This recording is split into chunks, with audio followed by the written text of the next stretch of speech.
And did you get the link that I sent you with the I did, and I was able to post it on my Instagram. cool, cool, perfect, perfect, perfect. All righty, let's do it.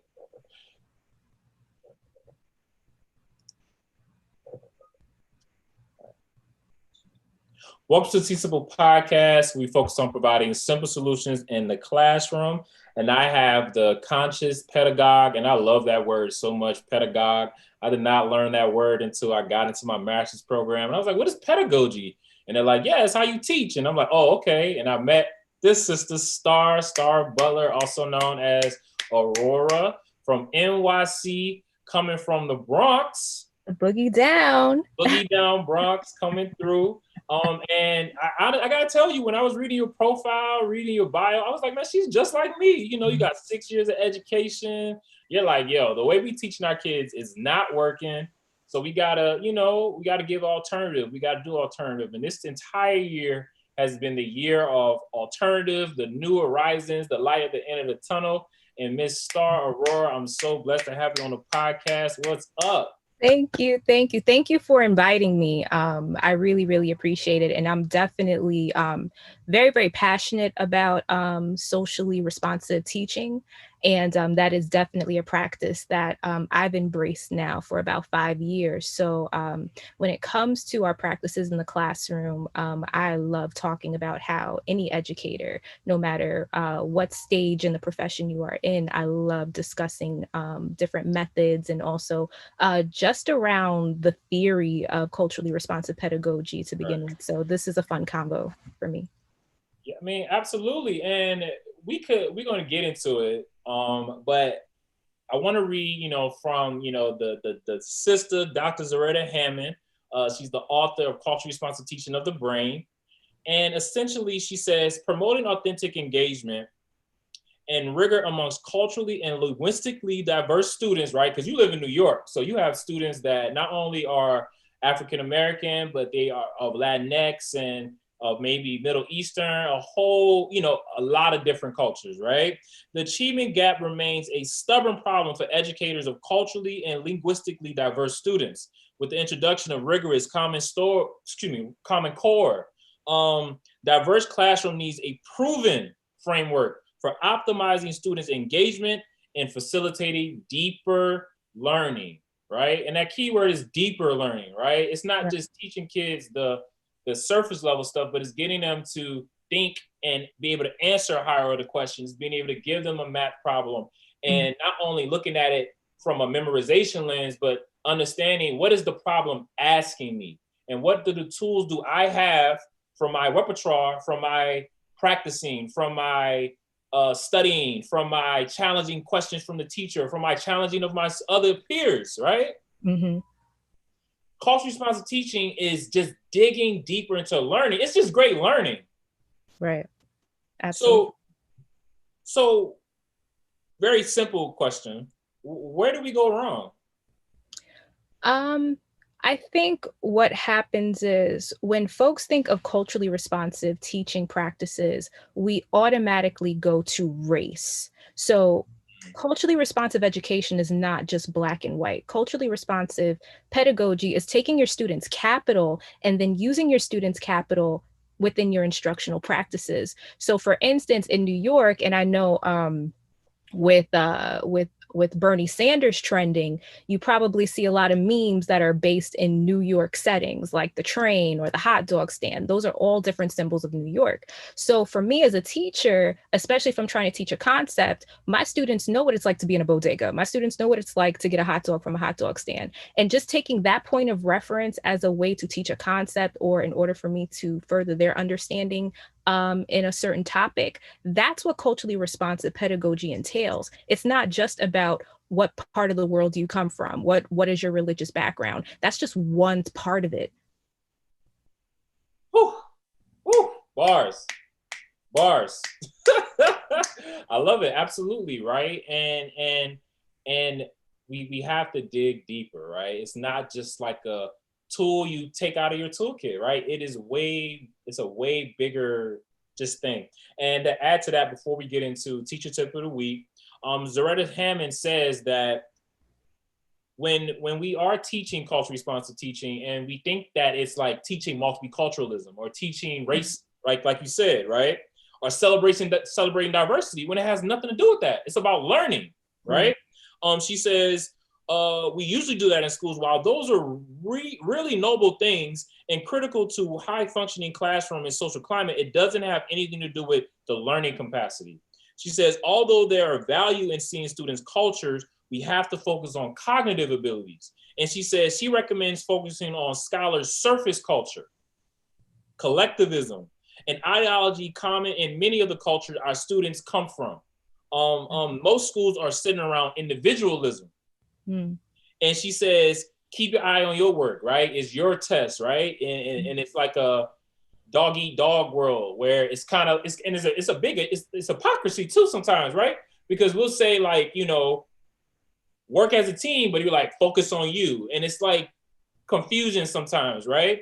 And she's saying that we need to look at the surface level of kids, take the reality of our kids' cultural context and the things they use to connect and bring that in the classroom. So yeah, I just had to add that. But go ahead, you could add a piece if you want to. No, it's very relevant because once we are in our teacher prep programs, we always hear about ZPD, which is zone of proximal development. Now, as far as how we reach that, that's where culturally responsive pedagogy comes in. Our students' zone of proximal development may be Little Uzi Vert. It may be rap. It may be using references about what happens in our households as depending on what demographic you teach, and then using that as an accelerant in order for you to teach your students. So for me, I agree completely about what the doctor is saying, because oftentimes we forget that what our students experience on a day-to-day basis, what our students go through, what our students' lived experiences and shared experiences are,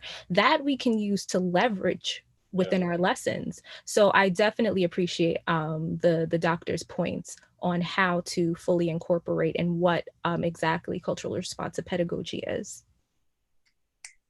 I love your first real name, but I know you want to be called Aurora. So I prefer Aurora. yeah.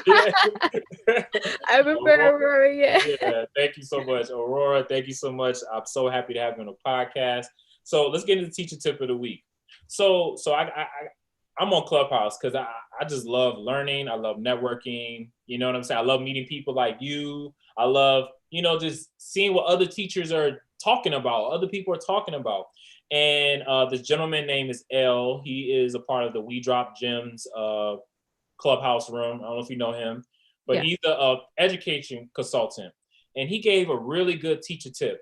And he was talking about how there's a misconception that teaching is about like just how kids learn. It is about that, but it's a lot more simpler. It's simpler. It's about people building, right? It's about building people. It's about relationships that you build with people. And he was saying that because he was like, your desire for people, your love for kids, it can run out. Right. That's true. You know what I'm saying? Your love, your passion, it could run out, right? It could come down and then you can recharge and come back. But if you don't do it with moderation, if you don't let this amazing job, which is probably one of the hardest jobs in the world, suck you in, if you let it suck you in, you're gonna burn out. And so he was just saying, like, make sure you're taking care of yourself. Make sure you're treating this like the hardest job and you're eating right? You're getting appropriate rest, right? You're taking breaks, you're taking naps. LeBron James said he keeps at optimal level, not because of some amazing magic potion, not because of sea moss, which he probably does use sea moss, but because of sleeping. Wow. Sleeping. He said he takes about 4 naps a day. I wish. I know, right? I wish, not during remote learning. Sorry. I know, right? Not even in person. I mean, I know, right? Yeah. I mean, I don't. But the concept, So hearing that, what's your simple teacher tip that you would like to give? Especially during this time, during remote and blended learning, I would say the first thing is to take a deep breath and relax. And also understand that there are forces within your control and forces outside of your control. And you need to have the ability to recognize the difference. And that is a part of the serenity prayer. And I'm not going to get religious or philosophical on here, but Okay. that should be the daily mantra and teacher tip here, that with everything that is happening right now, with this unpredictable society, this unpredictable virus that is mutating, all of these different traumas that people are experiencing or are currently surviving through. We have no idea what's going to happen tomorrow, the next week, the next month. So breathe. It is okay. Be happy that you are safe, that you are sound, that your family is okay, or I hope your family is okay. And just relax. You're okay. You've made it. Love it. I love it. I love it. So, what is that logo behind you? What is the Conscious Pedagogue? Oh, so this is a logo that I made. So, so the conscious pedagogue. So I know that when it comes to consciousness, I prefer the term being socially conscious rather than using the term woke. I feel that the term woke is very trendy, and there's nothing wrong with trends, but I don't consider myself to be a trendy person, hence why I didn't use that term. But Mhm. a socially conscious individual is a person that is aware of the different societal phenomenons that have occurred throughout time that has led to global injustice and inequity across the globe. And so with a person that is aware of all of these different injustices, that person is not happy. Well, I would hope they're not happy. Now, Mhm. the pedagogue piece comes in to where, simply put, it's a teacher, but there is a double meaning to a pedagogue that isn't so positive. A pedagogue is either just a straight educator or you're known as a narrow minded educator. So you're really strict. I like to choose just plain educator. I don't consider myself to be strict. I'm firm, but I'm not strict. So for me, the conscious pedagogue is a person who is socially conscious, is aware of all of the different systematic and social structures within our society, and looks at the classroom as an incubator to create social change through their students. And so I would hope that like-minded teachers would embrace this label as being the conscious pedagogue, because it's a lifestyle. In my opinion, it's a lifestyle. It's not something you take off like a sticker. It's a lifestyle. You're constantly learning and always thinking to yourself, how can you teach your students to think about solutions for problems that we are very aware exist in our current global society? Wh- When did you realize that something like this was necessary? um I will say, in I started this website in December of 2020.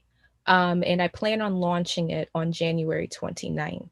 Hmm. Um, so for me, lockdown and this entire experience has given me something that I've never had before, which is time. And I think a lot of people, whether they are in education or not, have always complained about how they've never had time. And even though as we go through the ebbs and flows of daily life, I've had more time than usual. And I said to myself, I'm unsure about what's going to happen when the world goes back to a new normal.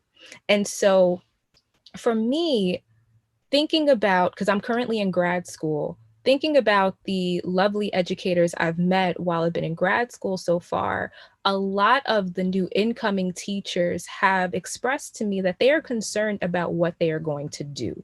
They are nervous, they are petrified. Because things are very political now, they're afraid to speak or address certain issues that are very obvious that exist.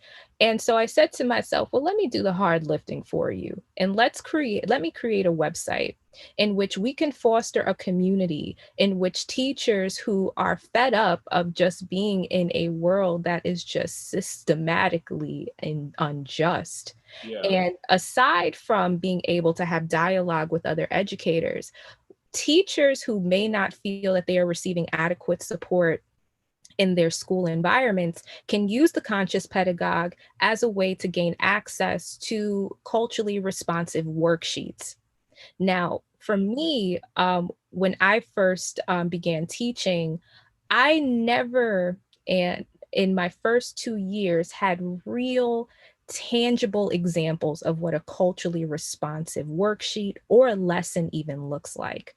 And not to say that higher education has done a disservice, but a lot of our professors in higher education have just been out of the classroom for a really long time, and they just don't know. And Right. so you cannot get upset with someone because they just don't know. They've aged out. Because they, they decided to take on another endeavor, and that's fine.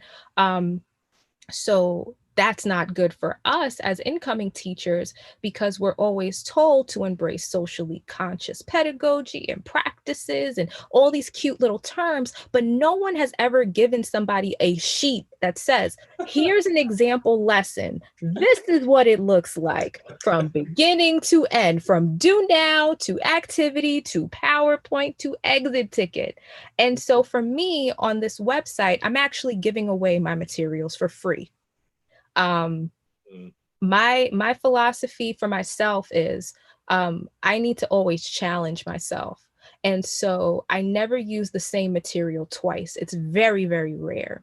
And so instead of having these digital materials, which based on data have proven to be effective, and also even through my evaluations, I've never scored an ineffective rating according to the Danielson framework. So if my administrators, who were not easy, I love my administrators, but they were not easy on me. So if I can get high ratings, effective to highly effective ratings, to getting 89% pass rates, to developing and co-developing curriculums that score these high percentages, obviously I must be doing something right. So why don't I just give that away? Why not? Why not? Instead of it just gathering digital cobwebs in my Google Drive.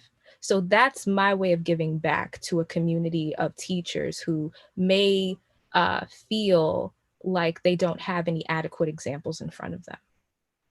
I love it. I love it. And I think to answer your question on why there's no worksheets is because, generally you have two type of people. You have people that, they accept it and you generally create it like you and I, right? Because we know that to probably make a culturally responsive lesson plan compared to a non-culturally responsive lesson plan, it's probably going to take twice as longer to make that culturally responsive lesson plan because you're literally being creative because there's no reference, right? Exactly. You understand me? And I think that first person, right? They do it, right? And then you have the other person. They're like, I don't have this. I'm not going to do this because, there's no tangible item, like you said. The theories, yeah, it makes sense. Okay, but what does this look like? Right. And then if they're unfortunately of a different culture, sometimes they're like, okay, I'm gonna listen, and then I'm gonna do what I was doing before I did this PD. Right, exactly. And that's just not fair. And that's why you have teacher burnout, because we keep saying phrases at folks. We keep telling them, make sure you incorporate this and incorporate that. But then Yeah. it's like, as my students would say, how, Sway? How? What? Gay? Como? How? So, so the thing is, you keep, I know the theory, but how do I apply it? And so that's application. And actually, I have a hashtag on my site that says application trumps theory, because it does. It's just like theory is just words. That's abstract thought. But now you need to teach me, how am I creating this big, wonderful, great, grand theory? Because something that I may view as culturally responsive may not really be culturally responsive and may just be repeating the same old thing that has been ineffective for many, many years. So let's give you flowers, right? So you're in New York, and New York is a very state. What's the name of the word for it? High state. High stakes, very high stakes. Yeah, high stakes testing, right? And that's the region exam. And if you don't pass that, then you don't matriculate and go to the next, pretty much college, right? You don't Right, graduate. right. And it's for middle school too, right? So Or you just high could school? So it's mainly for high school, but generally, if a student in middle school is considered to be an honor student, they are actually eligible to take a few Regents exams while in middle school, and then when they're in high school, they can take more AP exams. Okay. Yeah. All right, cool. But to finish giving your flowers, you know, like you said, like I've been doing this for 6 years, and to give some of the numbers, so Aurora's practices allowed her to be a champion, 89% passing rate on the NYS US History Region. She co-authored global history curriculum that achieved 93% passing rates on the global, that's the global 2 region? The global 2 regions. Global 2 region. I Yeah, have to so give good. my flowers. Actually, I'll be honest with you. I have to give flowers to my homegirl. I don't know if she wants me to say her name, but I'm gonna call her T. I have to give her credit because she definitely did her thing on that Yes. exam. Did her thing. So give her a bouquet because that test the state did not give her any materials to base any of her instructional content on, and she created original material that allowed her students to thrive. So she's amazing for that. I love it. I don't know if you listen to Drake, but he said in the song, he said, if me and Future didn't make it in this rapping, we'd probably be out in Silicon trying to get our billions on. But here we are. There you Yeah. go. There you go. You know, he's pretty much he's saying like, even if I wasn't rapping, anything, you know, I'm going to create and, you know, change. And I think teachers do that every single day, but we don't get paid for it. You know, we don't get the compensation for it. We don't. And especially in New York, because New York is extremely expensive. Right. Average rent here for a 1 bedroom starts at about 15. And depending on which neighborhood you live in, you could look at a $3,000 apartment just so you can have a certain zip code. And it's unfortunate that I've witnessed, and this actually also inspired some components of the Conscious Pedagogue as well. I really hated, and I have to use that word, I hated the fact that myself and many of my friends always had to have more than one job. When you think about being an educator, we accrue and gain a lot of student debt to go through these programs, to go get our bachelor's, our master's, our PhD. And there are some teachers that have over $100,000 debt, and then they go into this field which is so demanding, but it's very rewarding, and then you're only getting maybe half of what your student debt is. But then, you know, you have to pay off these ridiculous student loans. You can't barely afford to keep a house over your head. You have to have a roommate situation when that's not something you want. And for me, with the Conscious Pedagogue, I said to myself, maybe there's a way for where a teacher can, you know, there's certain things that I cannot do. And I cannot pay somebody a livable wage. You know, I'm not there. But with the Conscious Pedagogue, I am going to offer teachers the opportunity to maybe host classes through the site. So every teacher has a talent. Whether it be just creating a focus question, whether it be identifying which common core skills apply to a lesson, because some folks don't know how to do that very well. Yeah. And if you can maybe host a 1 hour class that maybe brings in $50 for you per person, and you can get a full house of people on their Zoom call, something you do Monday through Friday, and you don't have to do too much extra work, and that puts a little bit more money in your pocket without you having to do too much else, then let my site be that place for you. Yeah. And Absolutely. all, as well as worksheets too, because again, especially for those of us that have been in the field for a while, we have so many worksheets, so many lesson plans, so many PowerPoints that are wonderful, that instead of it again gathering that digital dust it off and put it out there to sell, there's someone out there that needs it. So if my site can be that refuge for you so you can make an additional income for yourself, then hopefully my website can serve that purpose for you. I love it. And then you had a really interesting analogy for it, right? For Pinterest, something like that. For Pinterest, no, I'm actually not on Pinterest. No. You called your website. It was like the Oh, the woke. Oh, I said it's the yeah. woke. I'm going to say, I'm nervous to say the names. I don't want anybody coming after me, but it's I'll the burn it woke. out. It's fine. Oh, I got you. Yeah. It's the woke site where teachers can buy materials from other teachers. Got it. Got it. That If was that if that helps. And I say that because I would vet whatever materials are downloaded onto the site, meaning that if a teacher is interested in posting their materials on my website, before it's approved, I have to look at it first and make sure that it meets what I consider to be a culturally responsive framework. I'm being very honest with you, because other sites, they're just looking for volume. They're just looking for teachers to post, makes their website look good. It helps generate revenue from the amount of viewers that come on the site. And then as a person who's the customer, you see thousands and thousands of people selling these products, but you have no idea if it's an effective lesson. You have no idea if it's an effective product. So then you spend your 2 to 20, and in some cases you could buy a whole curriculum for $200 or $300 on this website, and then you buy it, and then you're disappointed because then you find out that it's not that great, and as a result, you're out of your money, and now you're stuck with something that you're going to have to modify, and that defeats the whole purpose sometimes of using these sites in the first place, unfortunately. So for me, spend the money.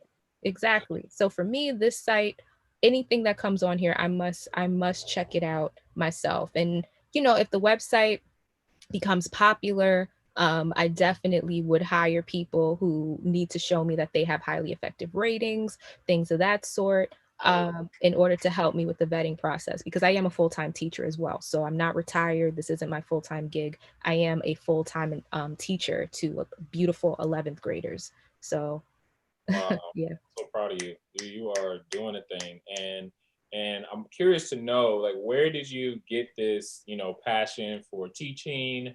Does your Afrocentricity contribute to any of this work?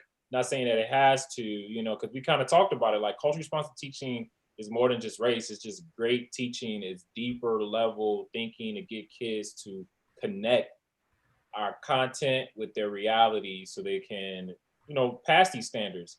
Um, Man, like, I really love what you're saying, like, about we have to work harder just to make these, and it's not like a resource, because you talked about people don't even know how to break down like a standard from the skills to like the knowledge, right? Right. But you have to do that in order to teach effectively, right? To teach culture responsibly, right? Because you want kids to go through that and to get the data. Exactly. Because you got to get the data. Because if you're not getting the data, your coach is going to be like, okay, you can't do this stuff that you're creating. I'm going to give you a curriculum, right? I'm going to give you something that's already, it's robust. It's probably not going to have cultural responsiveness in it. Hmm. But yeah, but obviously I'm sure you got it from your experience as a teacher, So like, well, where talk about like it come up a little bit. So I Bronx. So I'm from the Bronx, but the area in the Bronx I live in, a lot of folks will say, that ain't the Bronx. That ain't the Bronx.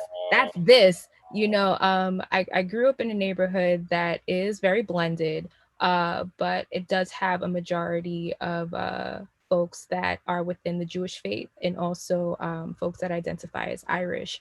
Um, Throughout my schooling, I at first was educated through the public school system, but once I got to high school, my family decided to put me into private school. Okay. Um, However, when I was in public school up until high school, I never had a culturally responsive teacher. Never. Lesson.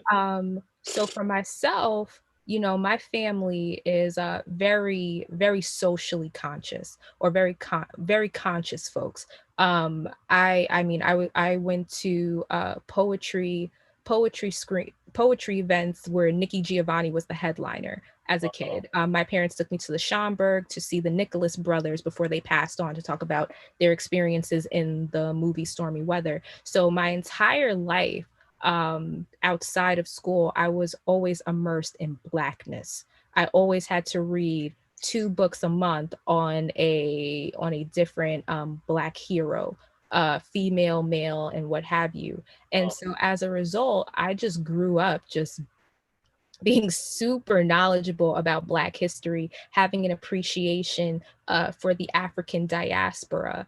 And so for me, going into classrooms where the only time you hear about being Black is in slavery, and then you hear about Harriet Tubman, and then you speed to Malcolm X, and then that's it. And in my head, I'm like, wait, we're not going to talk about Nzinga? We're not going to talk about Mansa Musa? We're not going to talk about Lena Horne? I'm confused. Why are you skipping all of these people?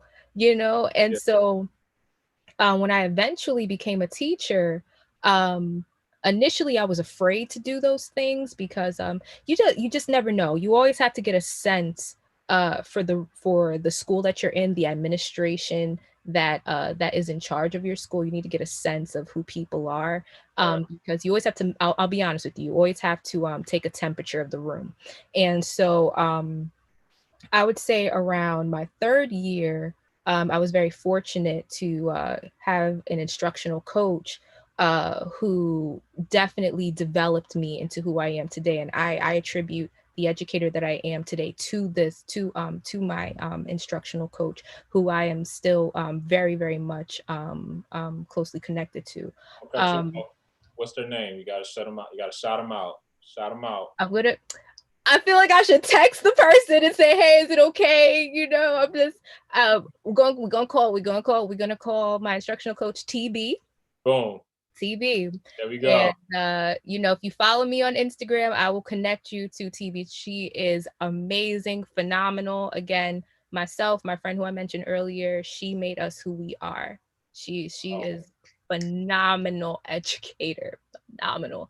Um, but once I had her as an instructional coach, she asked me, what type of teacher am I? That was the first question she asked when we had our initial interview, when we had our initial meet. And I had to think about that because originally, I'm not gonna lie, my first 2 years, the teachers I met, they were jaded. You know, eventually they left my first year, but they always told me, "Oh, go on this website, go on this website, download this, download that. Don't reinvent the wheel. Don't reinvent the wheel. Just do this, just do that." You know, and yeah, so yeah. I developed those really bad habits, and I said, "Oh wow, this is boring." You know, because I get bored really easily, and I'm like, "Wow, this is all teachers do all day. This is what my teachers did to me. They just downloaded stuff from the internet and just gave it to me." Um, and so when I had my coach, she told me, yeah, you're not doing this anymore. And then I remember one time I was teaching and she said, turn off the smart board. She said, you're a teacher, right? And I said, yeah. She said, here's a dry erase marker. Go teach your kids using the dry erase marker only. I mean, using the dry erase board only.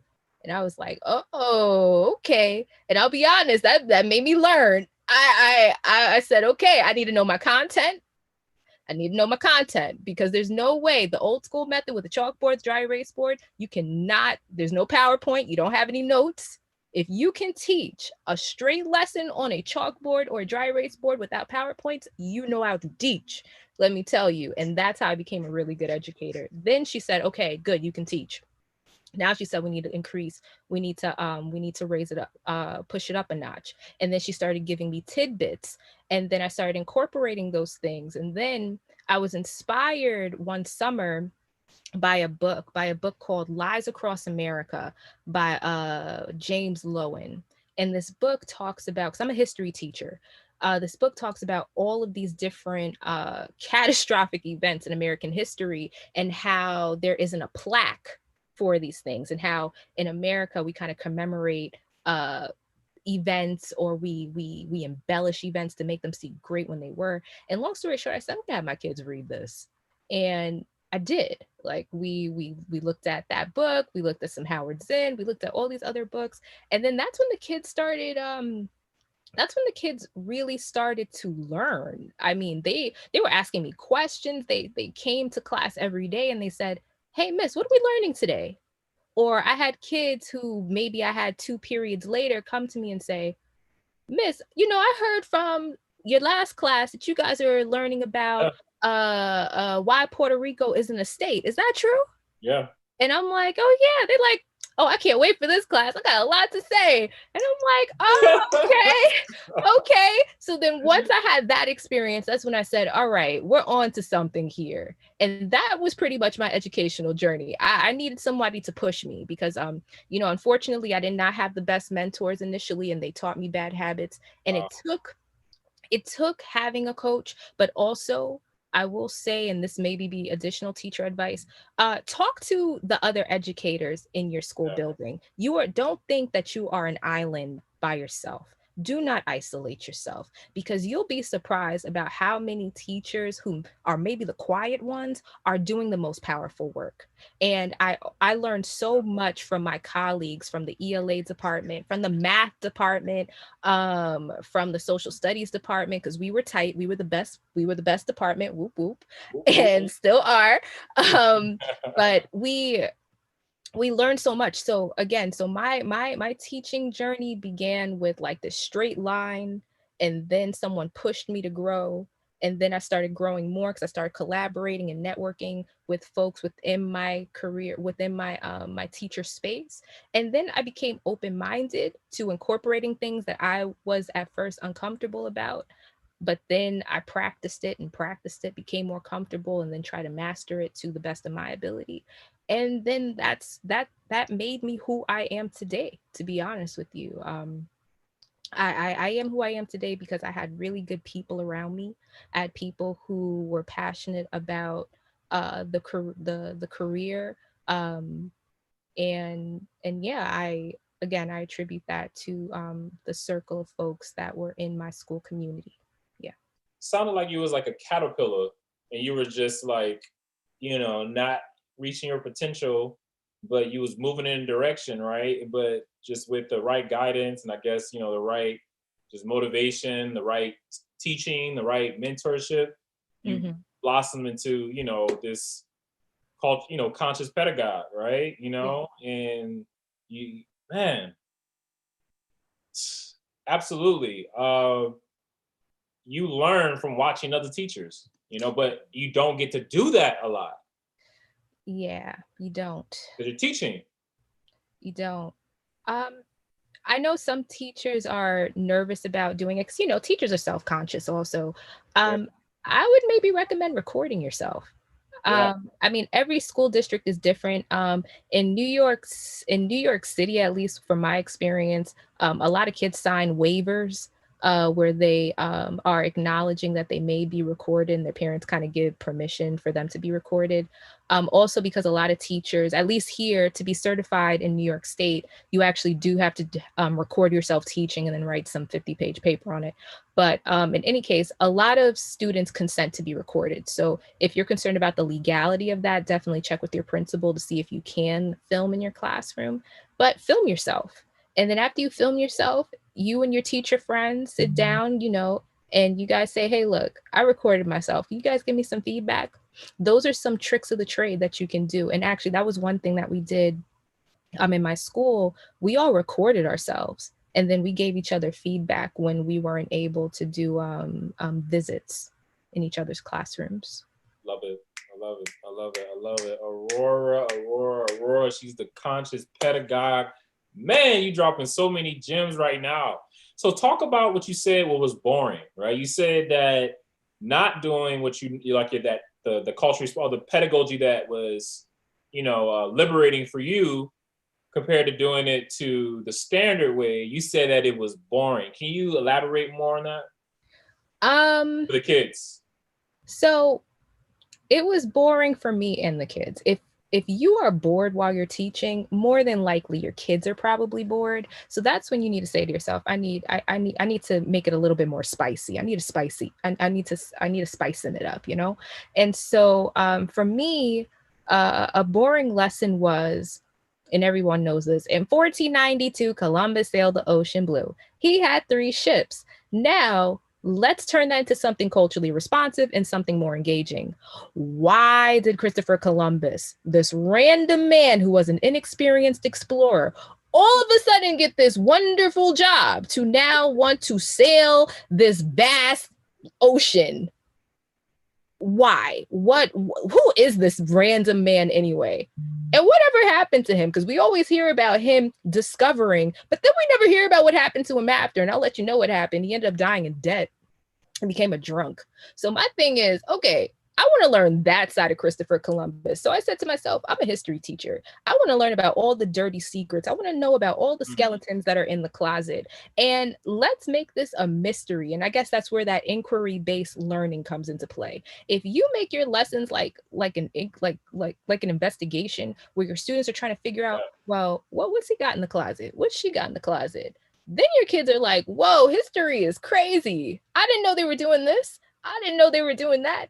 And you'll be surprised about how the kids kind of light up. Because I've had kids tell me, they're like, Miss, you don't teach like other people. I didn't know this. Because I'm like, let's learn about George Washington's house. Like, he lives in this lavish mansion that overlooks the Potomac, but let's talk about where the slaves were living. So this man lives in all this luxury and the slaves live over here with the hay. You should go visit his house, by the way. It's very interesting. But I'm just saying, doing things like that, the kids are like, oh wow, I didn't know that. For one, I didn't know wealth like this could exist during the colonial era, but also let's take a look at why a person with so much wealth would treat their slaves in a certain way. Then also let's ask further questions of, and there's no right or wrong answer, why do we put this person on our money?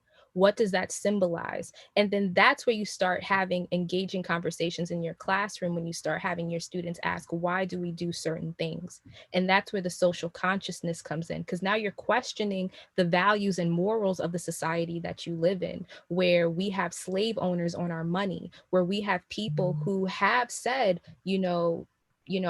Black people should go back to Africa, which is something that Abraham Lincoln actually did say. And I have my students read those documents, and my students will then say to me, they're like, well, why is it that my whole life I've been told this one thing about this person, and I read a document that is a primary source from that person that says something else? And then I push the question back at them and ask, well, why do you think that is? Why do you think people try and hide these facts from us?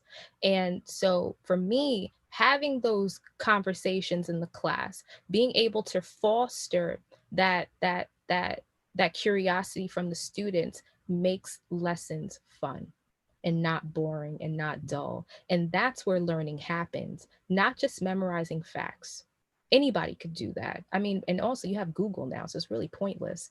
But now it's like, okay, I have this data, I have this information. What do I do with it? How can I apply it into my life to make it relevant? Or how does it apply to my life? Oh, it's in my wallet every day. I use it as currency. It determines my value of who I am if I have a certain quantity of it. So for me, again, and those are some of the questions that I hope come from my students.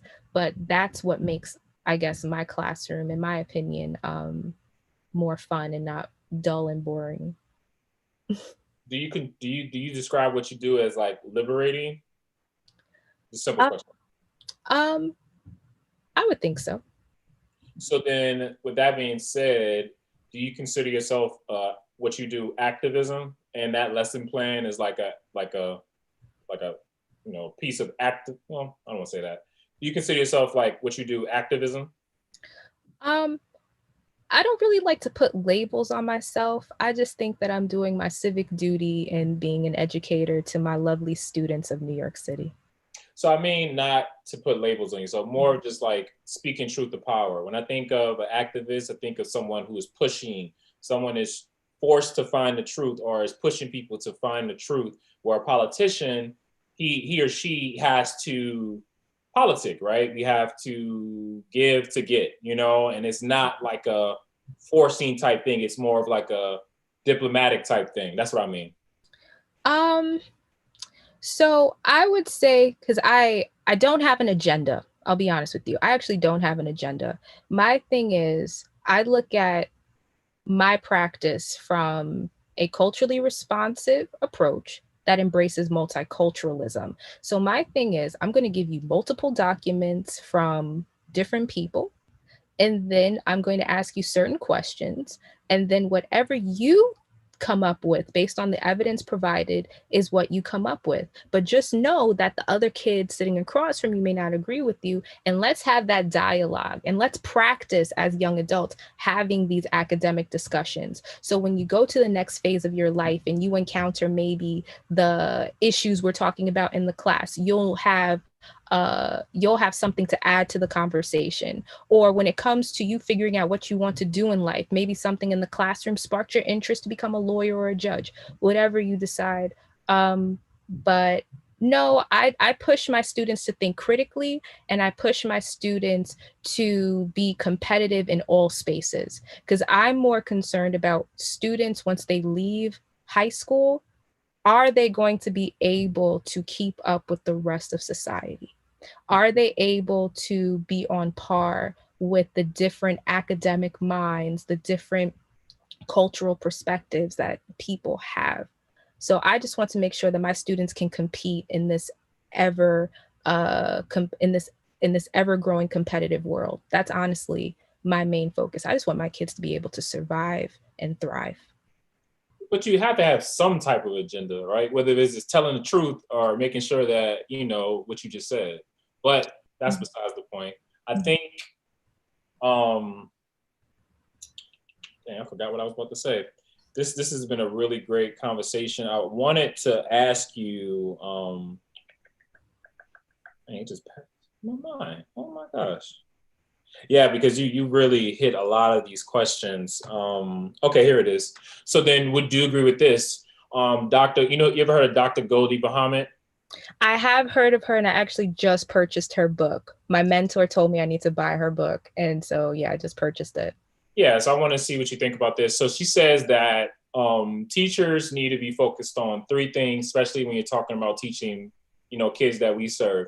You need to be focused on high criticality, so making sure that they're critical thinkers and doing what you said, they're questioning, and they could have a diplomatic conversation and agree to disagree, without being violent, like Joe Biden said in his inauguration speech.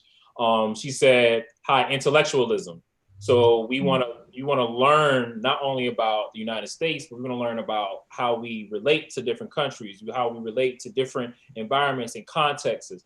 And the last thing she said was high identity. So having a strong identity in who you are and how the same kind of similar to intellectualism, where it's more focused on learning, where the identity is yourself, like self-awareness and how people see you. And she says that is Black excellence. Those three things. Do you agree or disagree? I could agree with those points. I could definitely agree with those points. I figured you would. Oh yeah, I mean, I try and foster all of those elements in my classroom daily, because I want all of my students to be empowered. To be honest, I want them to be empowered and to believe in themselves. Not to ramble on, Oh, but I teach a demographic of students that I feel a lot of people don't respect, because of their social economic backgrounds and also their cultural backgrounds. And, I've had students tell me through different activities that, they're not proud of their cultural identity and who they are. And so my thing is, how can I use my classroom to let students know that you are beautiful? You are beautiful. Your culture is beautiful. Who you are, from your dialect to your traditions, your customs, your religious beliefs, all of those things are beautiful. And so I show them that in the classroom. do you say Aurora Butler?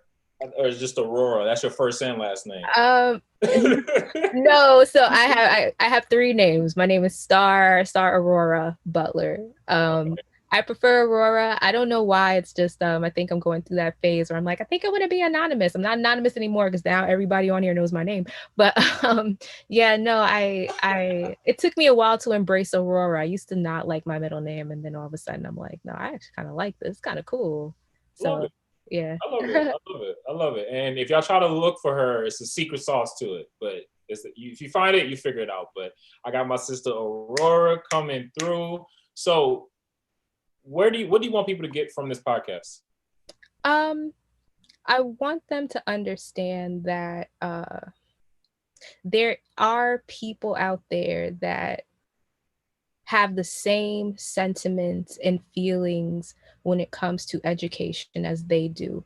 And those sentiments may range from they don't feel that the education system is doing the right thing for our students. They may feel that education is failing our students at the moment.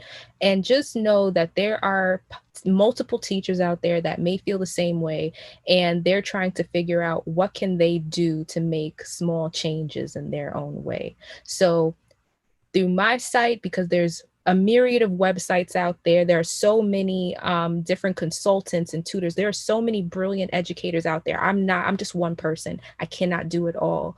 But just know that if in some way I can make your life 2% easier, then, hopefully check me out.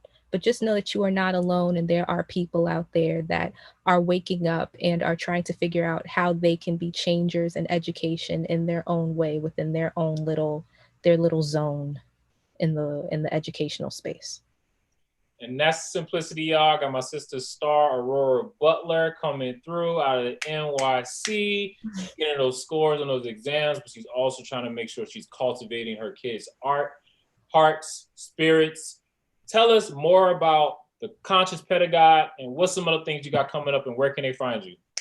So definitely follow me. So I have two Instagram accounts. My personal Instagram account is at Aurora Bella with an H. I really like Erykah Badu, and I like that she calls herself Fat Belly Bella. Yeah, side note. So I embrace that Erykah Baduism into my life all the time.